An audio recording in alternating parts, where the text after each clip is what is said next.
the NFL Top 100 list comes out. It's voted on by the players. And I think it's interesting, but it's always flawed because a lot of guys vote for their friends, and it's just they try to base it on the previous season, and it's not for career, but not everyone uses like the same litmus test for it. But like anything, it's conversational fodder, and it's programming for the NFL Network, and it gets unveiled in 10-person chunks leading up to the NFL season, and it's just an exercise in fun and nonsense, right? Yep. Last year, Roquan Smith was number 84. Robert Quinn was number 48. But this is a quarterback we're talking about, and this is the history of the Chicago Bears. It's never happened before. Not a single time. And they've only done the list for 7 years. Well, so that'll explain it. That explains it. But Justin Fields came in at 86. Woo! And do you have the list in front of you? I do not, but I'll. Well, no, that's okay. I don't have it in front of me. Anyone know who was 96? Anyone see this on social media? 96. Gary Blasingame. Good guess. He has been Hold tied. on. Cole Kmet. Good guess. No. No. He has been tied to Justin Fields since the 6th grade. Not literally. Trevor Lawrence. Trevor Lawrence. He's ahead of Trevor Lawrence by 10 spots. Take that. Sorry, wrong station. Well, but Trevor. I mean, that's wrong, right?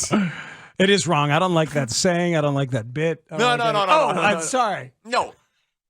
If Justin is Fields, it wrong? If Justin Fields and Trevor Lawrence were both free agents tomorrow, and the 32 general managers in the sport, none of them had quarterbacks on their team, right? In this fantastical scenario, okay. And he said, "Hey, we don't have quarterbacks, but you can have one of these two guys. I follow you. Pick the better one." Maybe the Bears won't have a quarterback. I don't like that. Yeah, I know. But don't you think they all take Trevor Lawrence? 100% of them.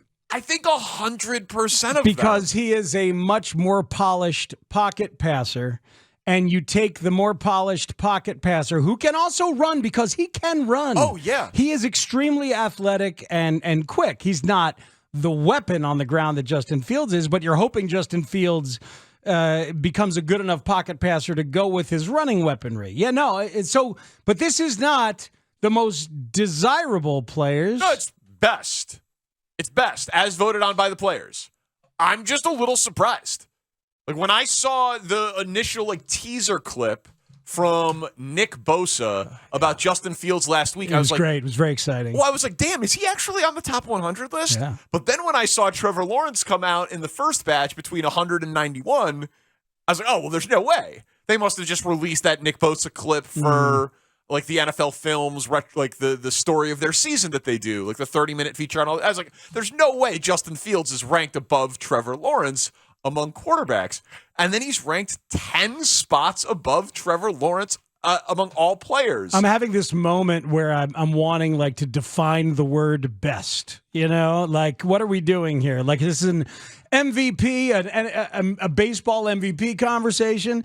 But no, it's just the players voting on who they think the top players in the league are. That's it. That's simple. So the players, as an aggregate, think Justin Fields is better.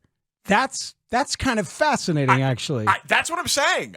I find now, and again, this list has produced flawed things before. This might mean that Justin Fields is more popular. We're going to play the 3-minute montage here in a second because it's a bunch of players talking about him over highlights, and they're stars. Fred Warner, Jimmy Ward, Jerry Hughes, Nick Bosa, Zonovan Knight, Terry McLaurin, Akeem Hicks, Taylor Heineke is in here.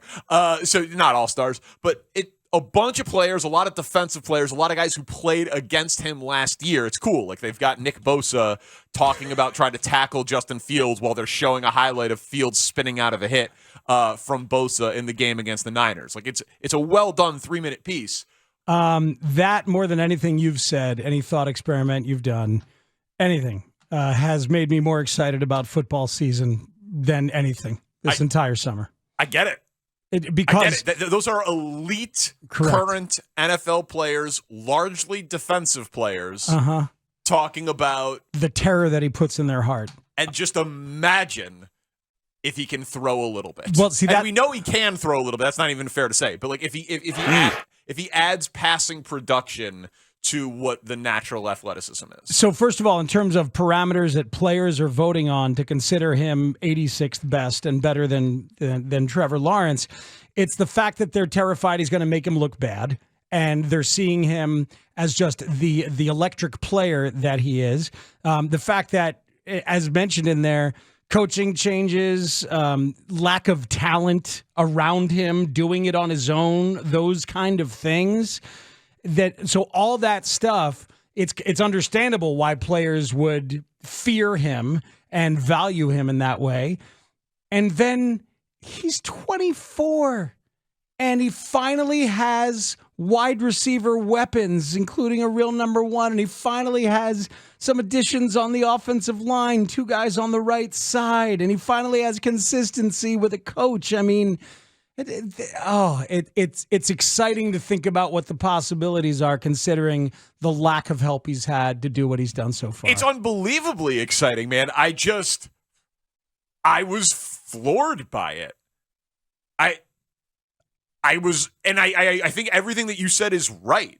He's hard to defend. He's hard to game plan for. He makes them look bad. He's a supernatural athlete among supernatural athletes, so that naturally garners respect among those people. Yes. You know what I mean? It's like, oh my God, I am a great athlete. I have been training my entire life, and I cannot do physically the things that he could do, but I could beat Trevor Lawrence in a sprint, and I'm stronger than him, and all of those sort of things. Right. It feels like how they would react to Lamar Jackson before he had shown he could be a decent passer.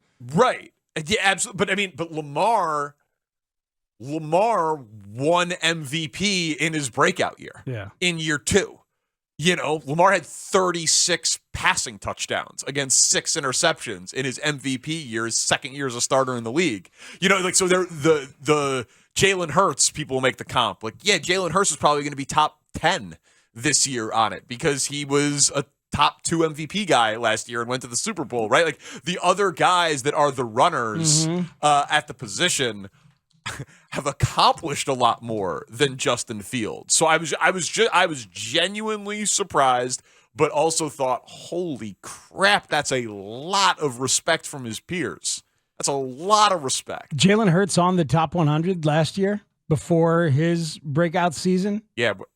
I don't know. Oh, I don't know. Oh, I thought you had it. No, I'm looking for it. No, I don't know. I definitely don't have it memorized. It didn't come up fast. Yeah. So I would guess no. I think the answer is no. I would guess no, just based on what he did 2 years ago, and then this year, my guess is, like I said, he'll be certainly top 20, if not top 10, in the league. But like Tua is above Justin Fields, but only a couple of spots on the list. I find that level of respect from his peers fascinating. And the list has only existed for 7 years, but it also literally has never happened before where a Bears quarterback has had anywhere close to that much respect. So thought that was cool and worth sharing. And just the level of defensive caliber talent, talking about him in that way should get you very excited. Ryan Poles talked about specific improvements for Justin Fields, but from last year to this year. I'm sorry. I'll get to it in a second. Yeah. Back to today, because like this is the thing that he needs to improve on, right? Like if he can add the passing production. Here's Ryan Poles. Just improve. Like I said about looking yourself in the mirror and self-assessment, taking where he wasn't good and continue to improve that. And a lot of those things, that's a beautiful thing about football. You're relying on other people around you too. So really controlling what he can control.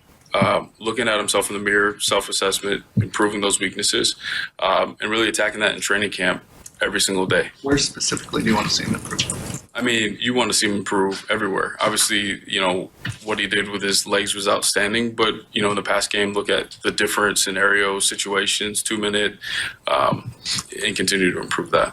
What will aid Justin more this year? The additions you've made on the roster to that side of the ball, or coming back, not having to learn a new playbook, continuity with the coaching staff, that type of thing? It's tough to choose one or the other, but I can tell you as a player, and we both played, like when you know what you're doing, you can play more instinctive. You can play faster. You make decisions faster. So I think that's always big. And then obviously, again, the beautiful thing about this game is you're relying on everybody else. So the more talent you have around you, you can be successful. So we hope both of those things end up being true. Brian, I know that things are subject to change, but the same 5 offensive linemen that we saw during the spring, it seemed like a pretty consistent first-team group. How beneficial is that for them, for Justin, and as a former offensive lineman, having gone through that, to know there isn't a lot of moving parts, at least as of right now? Yeah, the more a group can stick together, the better they work together and communicate and all that.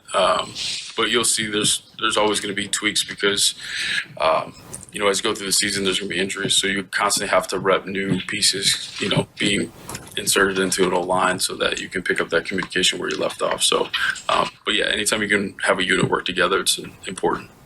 Here we go, man. You're getting me psyched. You're giving me a breathless excitement for Justin Fields arousal content. That's what you're doing. Hey, man, there is legitimate reason for optimism and excitement that the Chicago Bears could have an MVP at quarterback. That is his ceiling. Because so few players in the history of the league can run like him. And then if you can just be an above average passer and you add that in, you're an MVP.